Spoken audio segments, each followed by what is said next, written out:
Islam Ilmiah di Roja TV dan Radio Roja.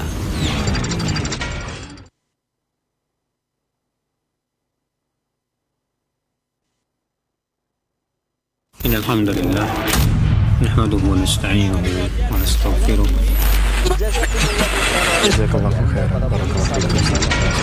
Roja TV, saluran tilawah Al-Quran dan kajian Islam.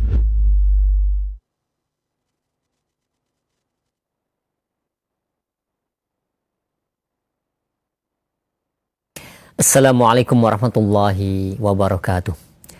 Alhamdulillah wassalatu wassalamu ala Rasulillah nabiyina Muhammadin wa ala alihi wa ashabihi wa man wala. Asyhadu an la ilaha illallah wa la syarikalah wa asyhadu anna Muhammadan abduhu wa rasuluhu amma ba'du. Ikhwatul Islam, a'azakumullah, sahabat Roja yang semoga Allah Subhanahu wa taala berkahi dan jaga kita semua dimanapun Anda berada. Alhamdulillah di kesempatan pagi hari ini kita dapat bersua kembali. Kita akan ikuti bersama kajian ilmiah yang kami hadirkan secara langsung seperti biasa setiap Selasa pagi ini, pembahasan parenting remaja, yaitu diambil dari buku Ada Apa Dengan Remaja, dan pembahasan masih melanjutkan lanjutan dari pekan yang lalu, yaitu mengenai problematika remaja. Buku tersebut disusun oleh Al-Ustaz Abu Ihsan Al-Maidani hafizahullah, dan alhamdulillah berkesempatan mengisi kembali di setiap Selasa ini. Beliau langsung akan menyampaikan materi di kesempatan pagi hari ini. Dan seperti biasa, bagi Anda yang ingin bertanya perihal pembahasan ini, silahkan Anda bisa mengirimkan pertanyaan melalui layanan pesan WhatsApp yang di nomor 0218236543. Baik, kita akan simak bersama materi yang akan disampaikan kepada Ustaz. Kami persilakan. Assalamualaikum warahmatullahi wabarakatuh. Alhamdulillah, nahmaduhu wa nasta'inuhu wa nastaghfiruh wa na'udzu billahi min syururi anfusina wa sayyiati a'malina, may yahdihillahu fala mudhillalah wa may yudlil fala hadiyalah. Asyhadu an la ilaha illallah wahdahu la syarikalah wa asyhadu anna Muhammadan abduhu wa rasuluh. Ya ayyuhalladzina amanu ittaqullaha haqqa tuqatih wa la tamutunna illa wa antum muslimun. Amma ba'du. Fa inna ahsanal kalami kalamullah wa khairal huda huda Rasulillah sallallahu alaihi wasallam. Wa syarrul umur muhdatsatuha wa kullu muhdatsatin bid'ah wa kullu bid'atin dhalalah wa kullu dhalalatin finnar. Ma'asyiral muslimin, para pemirsa, sahabat Roja yang dimuliakan Allah dimanapun saudaraku berada, alhamdulillah pada kesempatan pagi ini kita kembali bertemu dan masih bersama buku Ada Apa Dengan Remaja. Kita masih membahas masalah-masalah yang berkaitan dengan problematika remaja, ya. Pagi ini kita akan lanjutkan poin-poin yang ada di dalam buku tersebut. Sebelumnya salawat dan salam tidak lupa sebelumnya kita limpahkan untuk Nabi kita Muhammad sallallahu alaihi wasallam, keluarga beliau, sahabat beliau, umat beliau sampai hari kemudian. Para pemirsa, sahabat Roja, kaum muslimin dan muslimat yang dimuliakan Allah, pada pertemuan terakhir kita membahas beberapa poin, ya.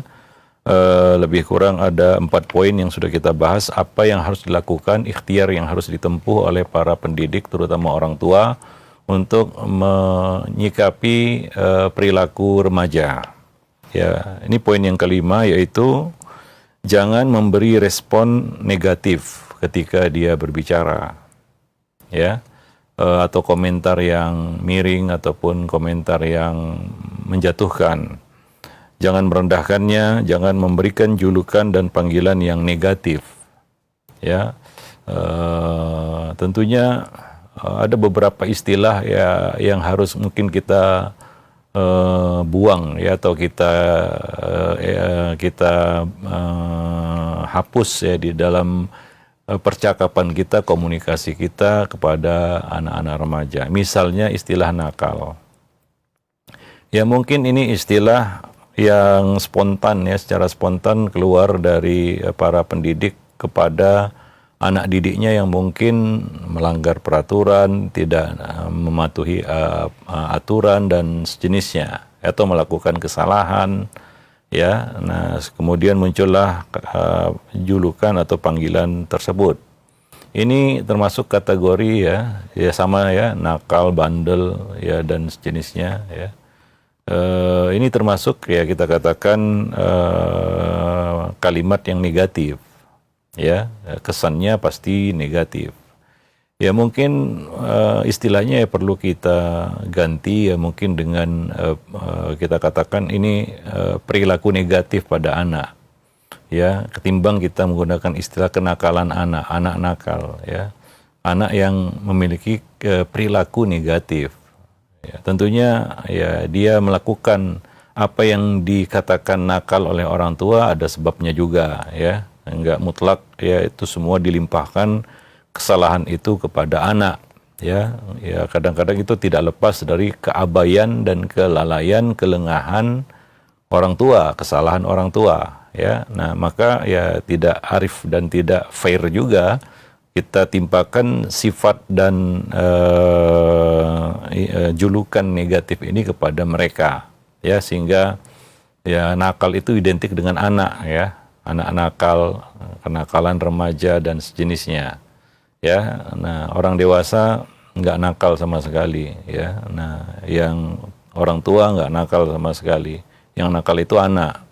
Yang nakal itu remaja, ya padahal ya mungkin apa yang dikatakan nakal oleh orang tua itu sebabnya adalah kenakalan orang tua juga, ya keabaian dan kelengahan, kelalaian mereka, ya kesalahan mereka, kejahilan mereka, ya sehingga ya, anak itu kena imbasnya saja dari kelalaian pendidiknya, ya seperti kata Ibnul Qayyim, anak itu tumbuh besar dari apa yang diberikan, yang ditanamkan, ya, yang dicontohkan oleh pendidiknya, ya maka ya sangat intimidatif kata-kata itu ya, nakal dikatakan wah kamu anak nakal, kamu anak bandel, anak saya nakal, ya itu mungkin lebih kepada rasa frustasi orang tua ya melihat perilaku anaknya.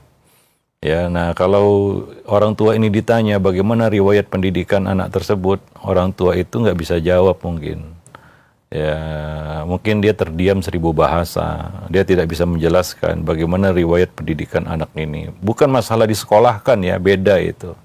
Pendidikan yang diberikan secara langsung oleh orang tua, bukan oh sudah saya sekolahkan dari TK, SD, SMP, enggak, bukan itu.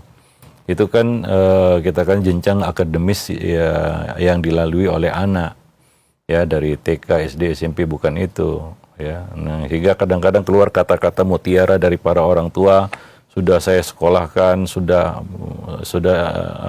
ayah ibu sekolahkan, sudah mahal-mahal dibiayai sekolahnya dan lain sebagainya. Sementara orang tua sama sekali tidak campur tangan, bahkan lepas tangan ya terhadap pendidikan anaknya, bulat-bulat diserahkan, dititipkan, ya, dilimpahkan ke sekolah atau lembaga pendidikan. Ya, nah ini tentunya kan sangat ini adalah bentuk perjudian juga dari orang tua begitu. Ya, kalau diserahkan ke sekolah, kalau berhasil ya alhamdulillah, kalau enggak ya yang salah sekolah dan anak. Orang tua nggak pernah salah itu. Ya kalau ada terjadi apa-apa pada anak ini, yang dikomplain adalah sekolah. Yang salah adalah anak.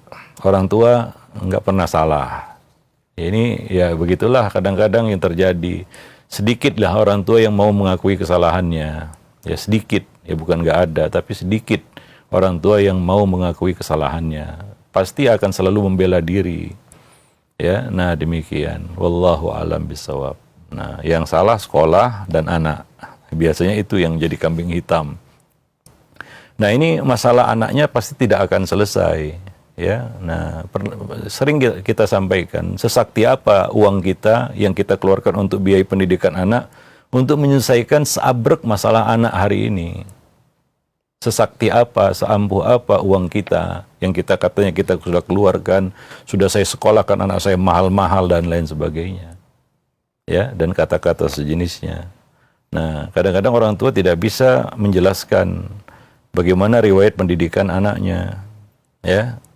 Nah, lalu ujung-ujungnya yang dia salahkan adalah anaknya. Yang dia salahkan sekolah atau lingkungan, temannya dan lain sebagainya. Wah, itu salah temannya itu, dia salah pergaulan. Ya ya dia mungkin terjebak dalam pergaulan yang salah. Tapi kok bisa ke situ? Kenapa? Ya, apa yang sudah dilakukan oleh orang tua untuk mengarahkan pergaulan anak misalnya? Ya, campur tangan orang tua di dalamnya, bagaimana pengawasannya? Ya, nah dari situ baru kita sadari bahwa mendidik itu bukan perkara yang simpel dan sederhana. Ini berat, ini tanggung jawab yang berat. Ini tugas para nabi dan rasul mendidik itu. Ya, mendidik itu artinya kita menaklukkan hati anak didik kita, anak kita. Ya, dan mendidik itu adalah bagian dari dakwah. Ya, kita mendidik anak itu kita berdakwah kepada anak kita sendiri. Dan dakwah itu ya, Allah memerintahkan kita untuk berdakwah dengan hikmah dan mau'izatil hasanah. Dan itu bagian yang terberat, berdakwah dengan hikmah dan pengajaran yang baik. Jadi teladan saja itu udah berat. Dan pendidikan, mendidik itu kan ya sama dengan keteladanan. Itu aja udah berat itu, menjadi teladan sosok yang bisa diikuti, dicontoh oleh anak, itu aja sudah berat. Ya belum lagi kita memasukkan nilai-nilai pendidikan kepada anak. Ya, nah mulai dari akhlaknya, kemudian akidahnya, ibadahnya, ya kemudian keterampilan yang harus dia miliki. Ya, nah bagaimana hablun minallah dan hablun minan nasnya. Nah ini kan bukan perkara yang sederhana sebenarnya. Maka oleh karena itu para orang tua itu wajib belajar parenting. Ya, ini materi yang nggak bisa kita hindari sebenarnya.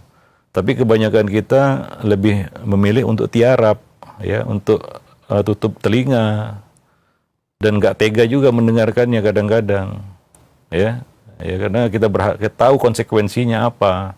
Kita berhadapan dengan sesuatu yang besar. Karena di pundak kita itu ya terletak tanggung jawab yang besar, ya, membangun, mencetak generasi. Itu bukan perkara yang mudah, perlu keterlibatan semua pihak. Yang nggak bisa kita limpahkan bulat-bulat kepada lembaga-lembaga pendidikan. Ya, sementara kita tahu bahwa pendidikan yang fundamental itu adalah pendidikan rumah. Aktor utama pendidikan adalah orang tua. Ya, nah demikian. Ya, tapi kalau ya kita berusaha untuk ya cuci tangan istilahnya ya. Ya, lalu kita kambing hitamkan pihak-pihak luar sana, ya, atau anak yang dijadikan kambing hitam, kita nggak akan tahu masalah anak ini di mana dan bagaimana solusinya, ya, apa sebab musababnya, ya kita nggak akan pernah tahu itu. Ya. Nah demikian ujung-ujungnya, ya pada akhirnya ya anaklah yang jadi korban, ya anak yang jadi korban.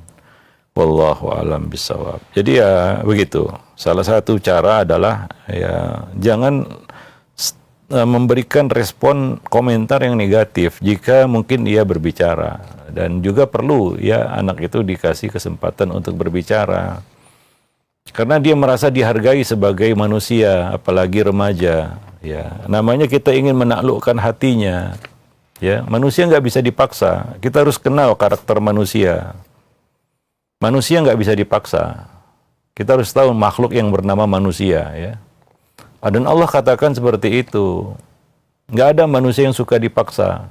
Ya, kembalilah kepada diri kita. Apa kita suka dipaksa-paksa? Hatta orang yang mungkin sangat dekat dengan kita mau dipaksa-paksa. Pada dasarnya manusia nggak mau dipaksa. Kalaupun dipaksa dia dengan berat hati melakukannya. Ya, mungkin nggak ada pilihan begitu. Tapi pada dasarnya semua manusia itu nggak mau dipaksa.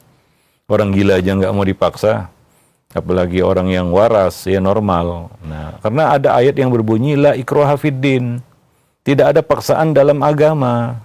Itu dalam agama. Agama itu urusan surga neraka. Ya, kata pencipta manusia Allah Subhanahu wa taala, nggak ada paksaan dalam agama. Artinya apa? Manusia pada dasarnya memang nggak bisa dipaksa, nggak suka dipaksa-paksa dia. Hatta urusan masuk surga dan neraka. Ya. Ya itulah manusia, kita harus kenal itu.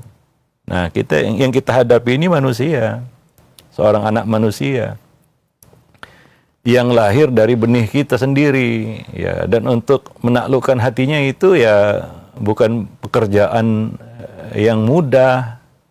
Ya mungkin perlu waktu, proses yang mungkin agak panjang ya untuk menaklukkan hati manusia sehingga bisa ada kita katakan hubungan chemistry ya antara kita dan anak kita misalnya, atau antara kita dan orang lain.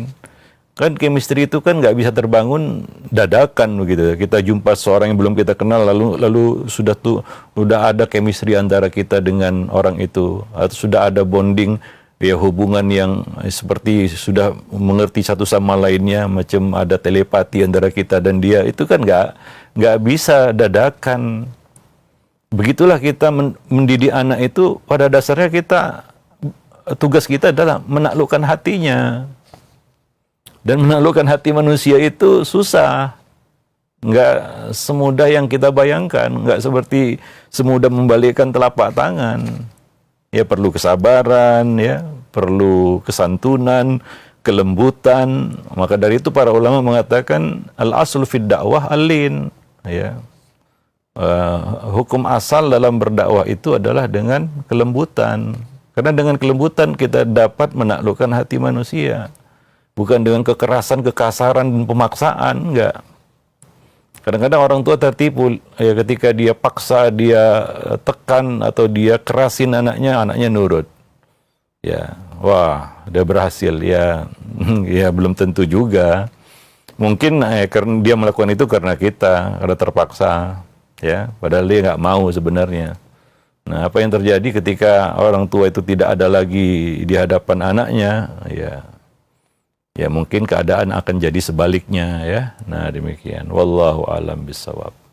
Ya, jadi perlu ya kita mempererat hubungan hati di sini, jiwa ya, dengan anak didik kita, dengan anak kita terutama ya.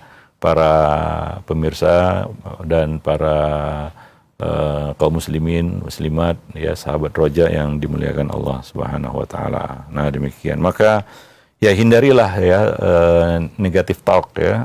Kata-kata yang negatif ya, panggilan-panggilan, stigma-stigma yang buruk ya terhadap anak kita atau anak didik kita ya, seperti penggunaan istilah-istilah yang konotasinya itu buruk dan negatif seperti nakal, bandel, ya, keras kepala ya, dan sejenisnya ya.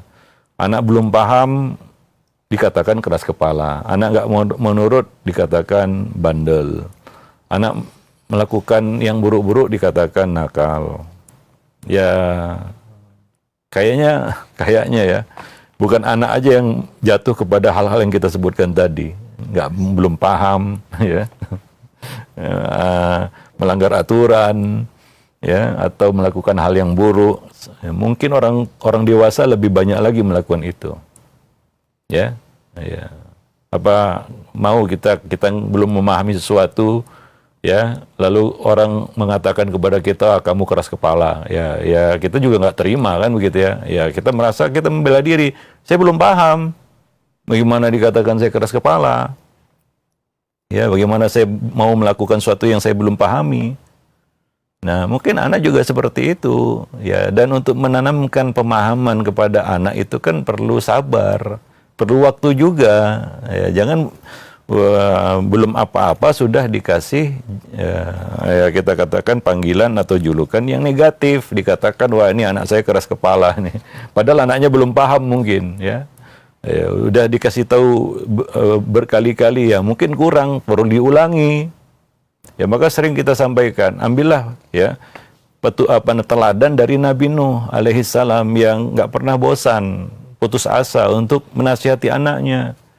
Ya tentunya Nabi Nuh tidak berkata, sudah berkali-kali saya nasihati dia, saya sudah berkali-kali saya dakwahi dia. Enggak seperti itu kan. Ya kita enggak tahu ya kapan kata-kata kita itu masuk ke dalam hatinya dan meluluhkan hatinya, kemudian dia pun mau menerimanya ya.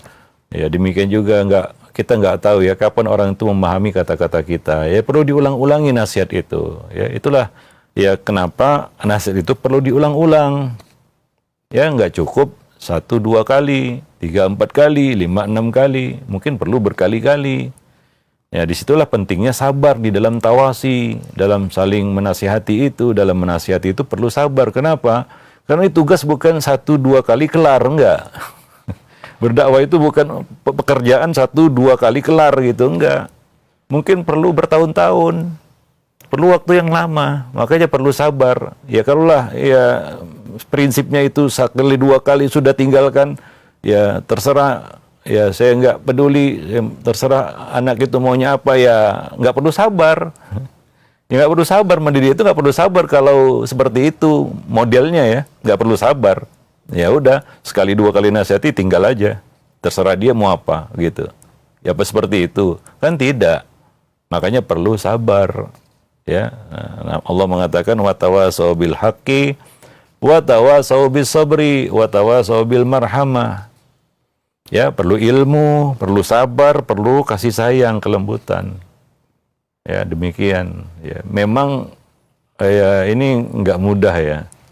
Ya, apalagi kalau kita bicara di lapangan ya. Ya, sudah masuk ke ranah praktik ya, bukan teori. Itu berat, ya pasti berat. Ya, nggak mudah itu. Mungkin kita akan berkata, wah, Ustadz enak lah ngomong begitu, gimana kita yang langsung di lapangan. Dia memang seperti itu. Kita semua ya, kita semua pasti merasakan tugas yang berat itu. Ya, bukan kita saja, orang lain juga. Ya, nah demikian. Setiap orang kan diberi ujian yang berbeda-beda satu sama lainnya. Ya, maka nggak boleh kita merasa enak sekali si fulan. Anaknya kayaknya mudah diatur, anak saya susah diatur. Ya nggak seperti itu ya. Nanti kita akan, ya kalau kita membanding-bandingkan anak seperti itu, kita akan kecewa nanti. Ya, kita akan merasa putus asa, ya. Nah, atau kita merasakan ketidakadilan di situ, gitu ya. Kenapa saya dikasih anak seperti ini, nggak seperti yang itu? Ya itu ya. Ya begitulah Allah menguji kita. Ya, nah para nabi dan rasul itu macam-macam ujiannya. Ada yang diuji dengan istrinya seperti Nabi Lut, ada yang diuji dengan anaknya ya seperti Nabi Nuh dan Nabi Yakub. Ya, Nabi sendiri diuji dengan paman-pamannya. Ya, nah ada yang diuji dengan orang tuanya seperti Nabi Ibrahim. Ya, itu ring 1 itu semua. Ya, orang-orang yang masuk dalam ring 1 seseorang itu yang mungkin tantangan yang lebih berat ya daripada mungkin orang yang jauh ya. Nah, itu yang lebih berat ya di dalam kita katakan memberikan dakwah dan pelajaran kepada mereka ya, termasuk anak-anak kita di sini.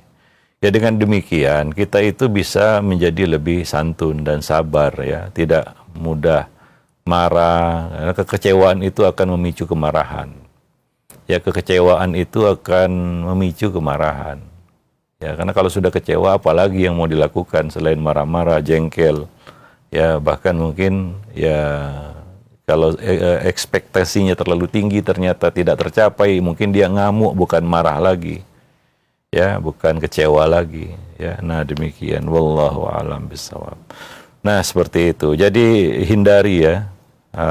Kita katakan respon yang negatif ya ketika dia bereaksi terhadap perkataan kita atau ketika dia berbicara, hormati dia sebagai manusia ya, apalagi remaja. Ya, remaja itu kan dia merasa sudah bisa berdiri sendiri, merasa, tapi sebenarnya enggak. Merasa sudah sempurna pikirannya tapi sebenarnya tidak. Ya, itu menghadapi ya manusia seperti ini masih setengah jadi itu memang lebih berat daripada kita berhadapan dengan orang dewasa ya, daripada kita menghadapi bocah manusia setengah jadi remaja ini yang berat lebih berat gitu ya.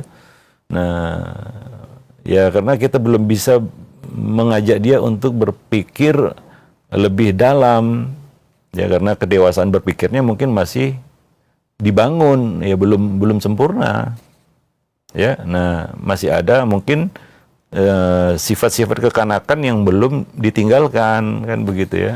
Nah ya memang berat itu ya, wallahu a'lam bishawab. Taib.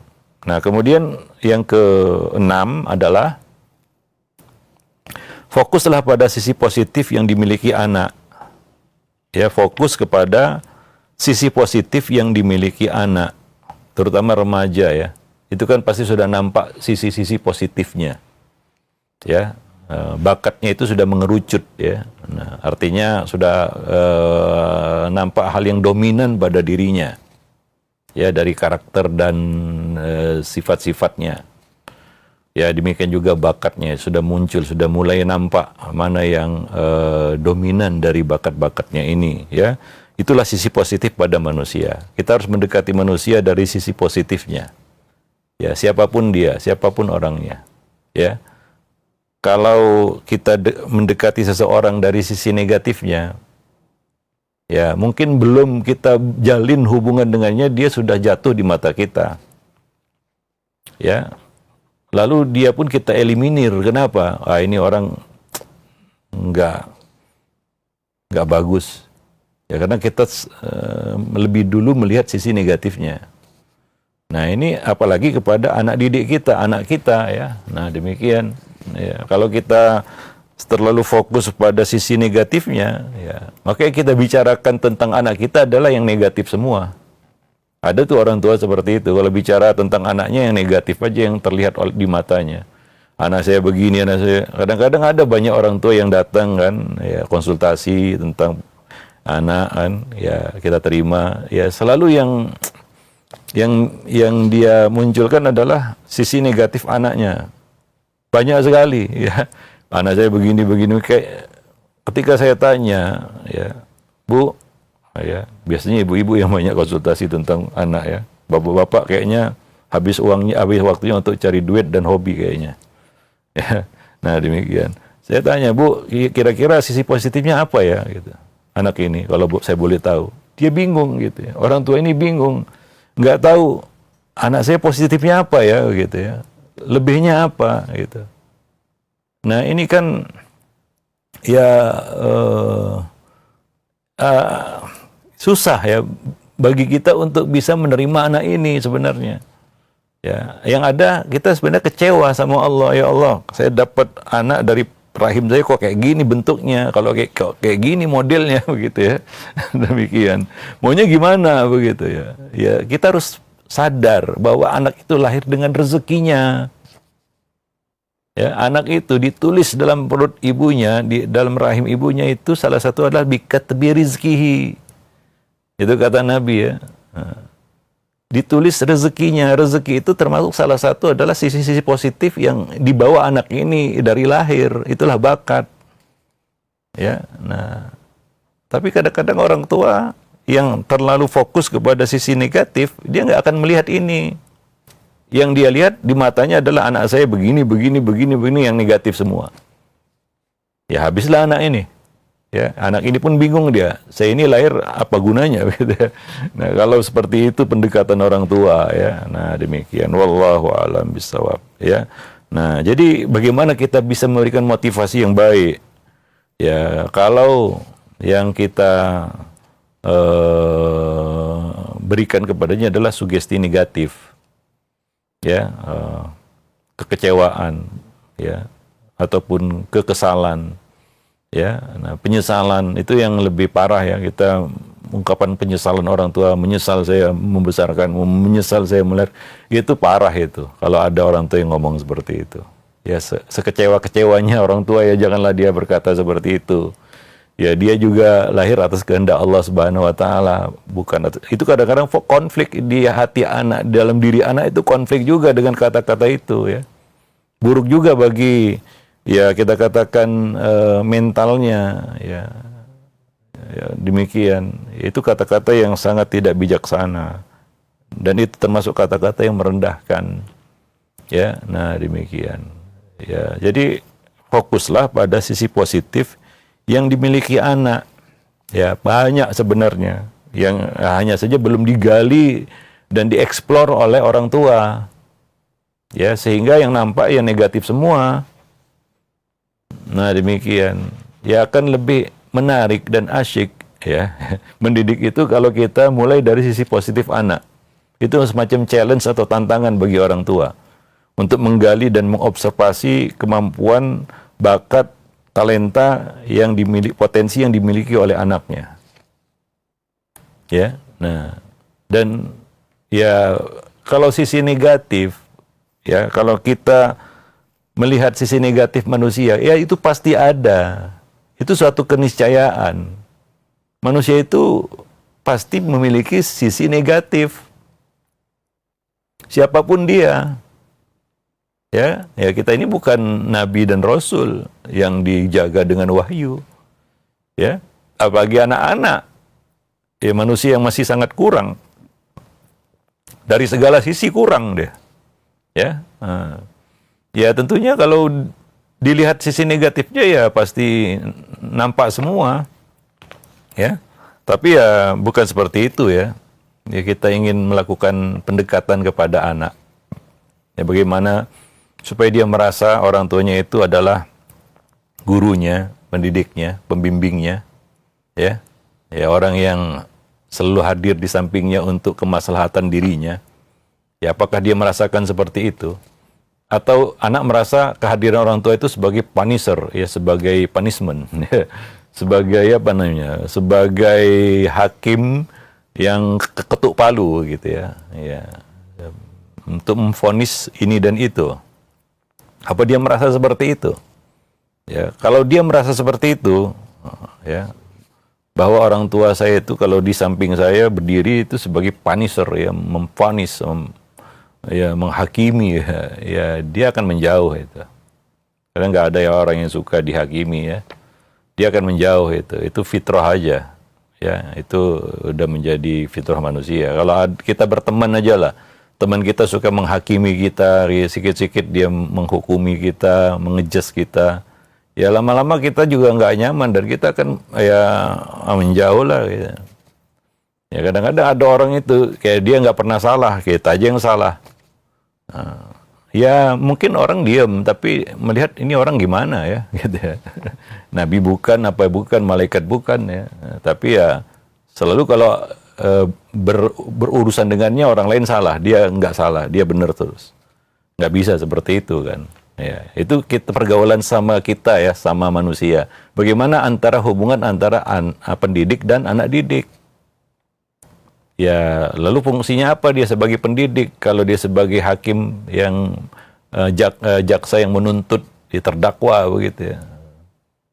Ya, nah demikian. Jadi anaknya merasa jadi pesakitan aja di depan dia gitu.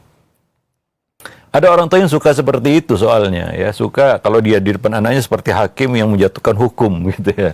Ya jebret begitu ya. Nah, enggak memposisikan diri sebagai pendidik yang mengarahkan, membimbing sehingga anak itu merasa, waduh saya perlu orang tua saya. Kenapa? Kalau saya di samping dia, saya diarahkan, dibimbing, ya dituntun begitu ya. Dia merasa membutuhkan. Dia merasa nyaman, ya. Nah, bukan menghakimi kesalahan yang dia buat begitu ya. Nah, demikian.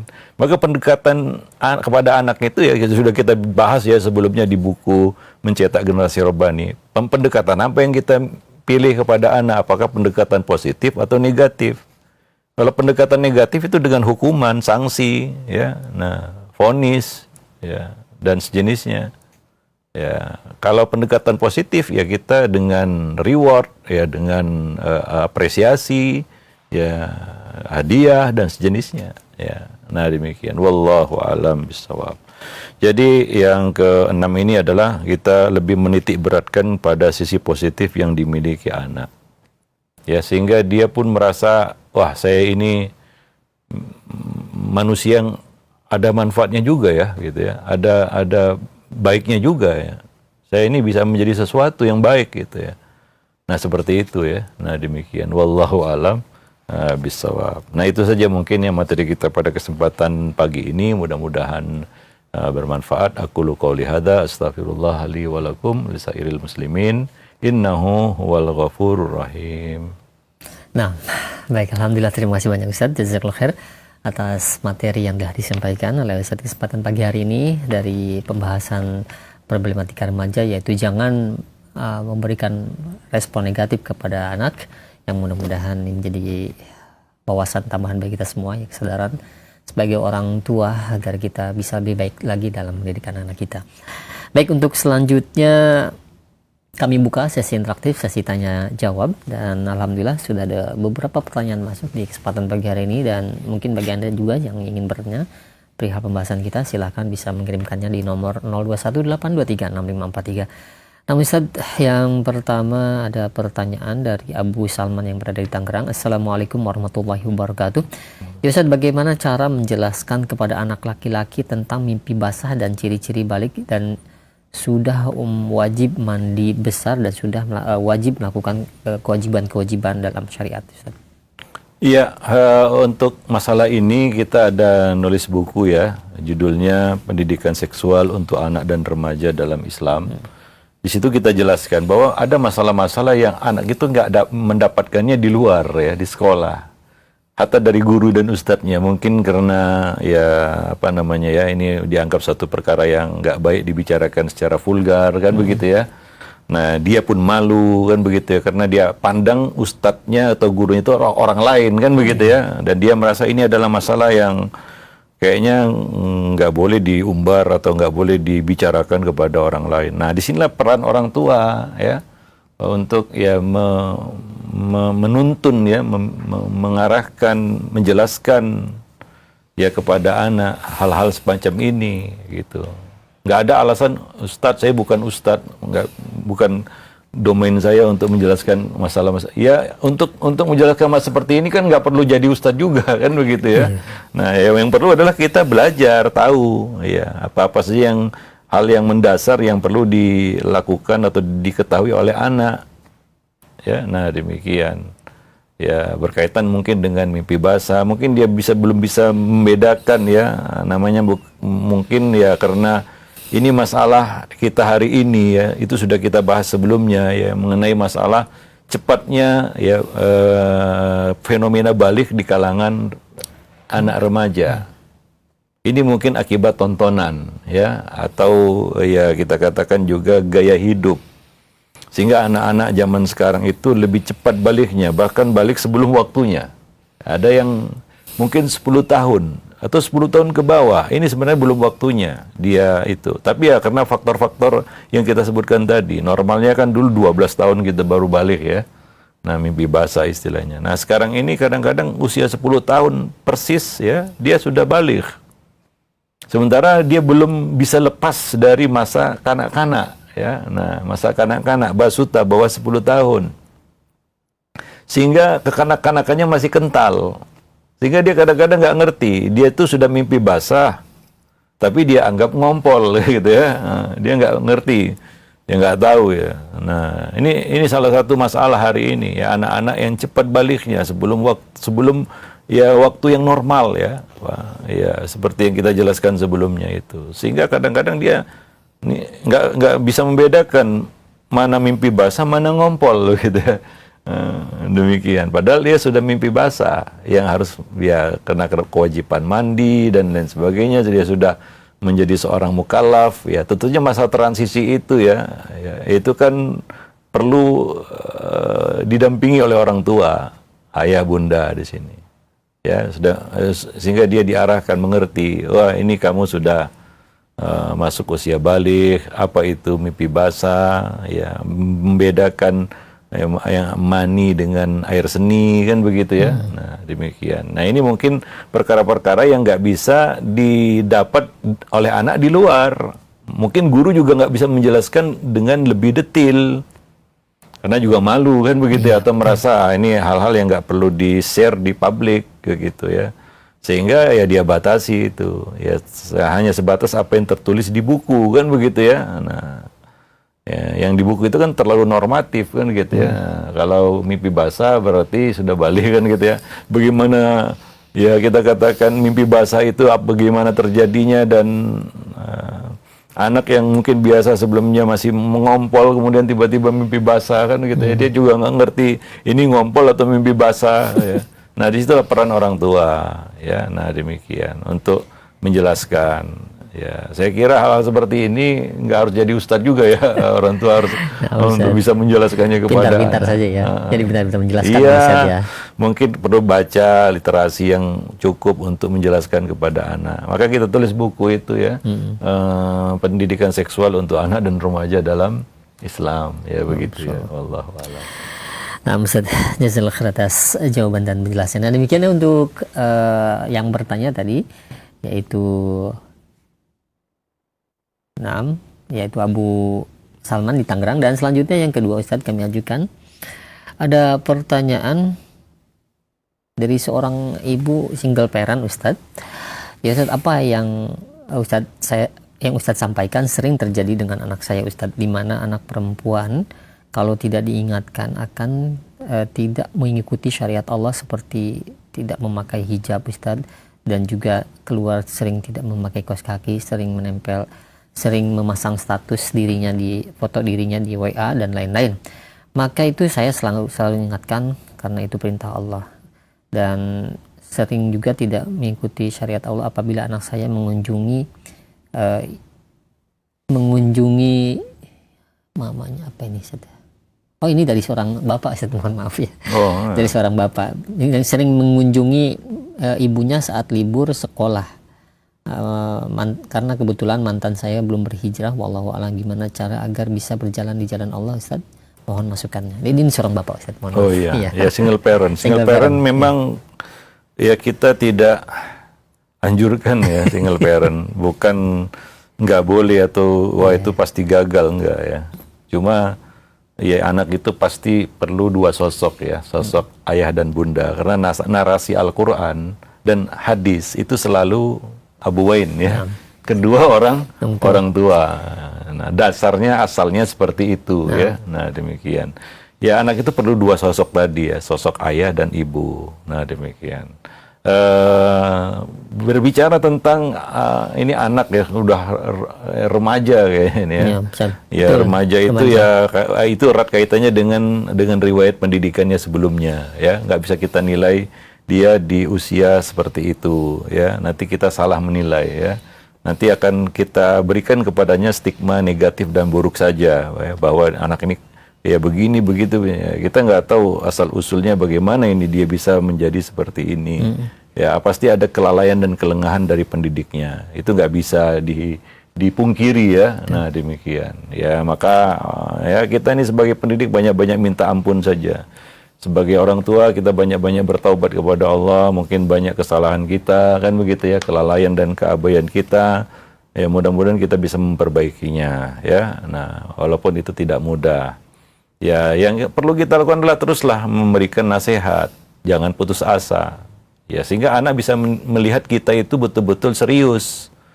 Ya, bahwa kita itu betul-betul tulus, kan begitu ya, yang menghendaki kebaikannya. Ya, kalau kita modelnya sekali dua kali lalu kita menunjukkan kekecewaan, ya itu tidak menunjukkan keseriusan.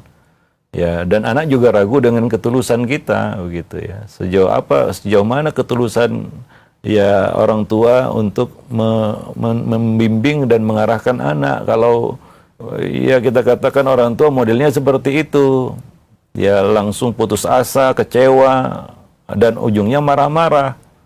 Ya kembali lagi yang disalahkan anak di sini, kan begitu ya. Ya babak belur itu anak, kan begitu ya. Sudah dia jadi korban kelalaian orang tuanya, ya kemudian dia kena stigma yang ya kadang-kadang dia juga jadi bingung nanti ya. Ya dia nggak bisa terima gitu ya. Aduh, saya kayaknya nggak dibimbing. Tiba-tiba saya kok jadi ya dikatakan begini begitu gitu ya. Nah, demikian. Jadi harus sabar lah. Ya ulang-ulangi terus nasihat ya. Nah, demikian. Ya ingat ya tadi ya, kunci mendidik ini adalah kita sedang dalam usaha ikhtiar untuk menaklukkan hatinya. Dan itu bukan pekerjaan yang ringan. Menaklukkan hati manusia itu enggak mudah. Ya, nah bagaimana melembutkan hatinya ya apa namanya sehingga mulai nyambung itu komunikasi kan begitu ya. Oh, dia mulai percaya gitu ya. Menanamkan kepercayaan anak kepada kita kan nggak mudah. Sehingga dia percaya omongan kita begitu ampuh dan sakti gitu ya. Nah, bukan seperti radio rusak di telinganya begitu kan, susah ya. setiap kita bicara dia tanggapi kita seperti radio rusak begitu ya. Nah, karena ya isinya cuma hujatan, ya kemudian vonis, kemudian kalimat-kalimat yang menunjukkan kekecewaan dan sejenisnya ya. Ya, dia akan abaikan itu. Ya, kita ukur sama diri kita aja lah. Kalau ada orang yang begitu tulus membimbing kita, wah kita betul-betul, wah kata-kata dia ini sakti betul ya. Ampun, kita suka dengarnya. Tapi kalau isinya itu kita dihujatnya terus, disalahkannya terus, gak ada baiknya kayaknya kita, ya kita mungkin anggap, wah itu kata-kata seperti radio rusak aja. Ya kan? Nah, demikian. Ya, sama anak juga seperti itu. Makanya tadi ya, kita kan tegaskan, mendidik itu kenapa perlu sabar? Karena dia perlu waktu. Ya, bukan pekerjaan 1-2 hari kelar gitu ya. Apalagi ini ada PR yang menumpuk gitu ya. Ya, ada PR yang menumpuk mungkin. Nah, lebih susah lagi itu. Ya, nah, ya mungkin perlu didorong dengan doa kan gitu ya. Ya itu kan salah satu ikhtiar. Ustadz gimana? Saya boleh ya berdoakanlah anak kita ya. Tapi ya kita juga harus melakukan sesuatu ya, karena sekali lagi Allah akan menilai apa yang kita lakukan ya. Nah demikian apa yang sudah kita kerjakan ya di dalam kewajiban mendidik anak ini. Wallahu alam bisawab ya. Nah itu kan sisi negatif anak ya. Mungkin ya kita gara-gara kita terlalu fokus kepada sisi-sisi negatif ini, kita terabaikan, tertutupi, teralihkan dari sisi positifnya. Sehingga kalau kita berurusan dengannya selalu tentang keburukannya, selalu tentang kejelekannya, selalu tentang hal yang negatif pada dirinya. Seolah-olah dia pun nggak ngerti, saya ini positifnya apa sih, gitu ya. Nah demikian, wallahu a'lam bishawab. Nah demikian. Dan itu sangat membosankan bagi dia mungkin. Nah. Ya, wallahu a'lam ya. Nah demikian. Alhamdulillah, baik, terima kasih banyak Ustaz jazakallahu khair atas jawaban dan penjelasannya. Alhamdulillah, dan selanjutnya masih kami ajukan pertanyaan di layanan pesan WhatsApp Ustaz. Nah, ada pertanyaan, ya Ustaz, bagaimana cara memberikan rasa takut kepada Allah Subhanahu wa taala kepada anak-anak remaja? Karena selama ini mereka hanya takut disuruh ketika ada ayahnya saja Ustaz. Nah, saat ini mereka akan kuliah dan saya takutnya mereka di tempat kuliahnya itu tidak melakukan syariat karena dia jauh dari ayahnya. Iya. Untuk menumbuhkan rasa ini pada orang lain ya, pada seseorang itu perlu dilakukan sejak dini. Iya. Sejak kanak-kanak ya, seperti Nabi ya pernah berbonceng kepada Ibnu Abbas ya, menyampaikan, ya gulam inni u'allimuka kalimat ya, ihfadillah yahfadka, diajarkan hal-hal mendasar di dalam akidah seperti muraqabah, merasa di dalam pengawasan Allah kan begitu ya. Itu harus ditanamkan dari kecil sejak dini. Karena itu nggak bisa tiba-tiba muncul dalam diri seseorang begitu ya. Oh, tiba-tiba nggak bisa, ini bukan pekerjaan sehari 2 hari ya, bukan dadakan, enggak ya. Itu harus dibangun dia ya, dikasih pondasinya dulu, kemudian dibangun, baru itu pun ada tantangannya, ada errornya, namanya futur kan gitu ya. Futur itu kan seperti error yang ada pada iman seseorang, itu lagi error dia, istilah sekarang kan begitu ya. Anak juga seperti itu, mungkin sudah kita tanamkan dari kecil ya. Ada masa-masa futur manusia, ada, termasuk remaja, apalagi remaja kan begitu ya. Masih seumur jagung dia membangun imannya. Masih seumur jagung membangun imannya. Ya. Jadi rentan futur, iya. Ya kita juga sudah membangun puluhan tahun masih rentan futur juga, apalagi anak remaja ya. Yang masih labil, masih banyak maunya, masih baru kenal dengan dunia kan begitu ya. Nah, belum punya pengalaman hidup ya. Jadi itu faktor-faktor yang perlu kita ketahui juga ya. Makanya perlu dikawal. Kenapa? Karena ada momen-momen futur. Mungkin dia juga nggak sadar dia sedang futur kan begitu ya. Nah, oh ini remaja saya sedang futur ini kan gitu ya.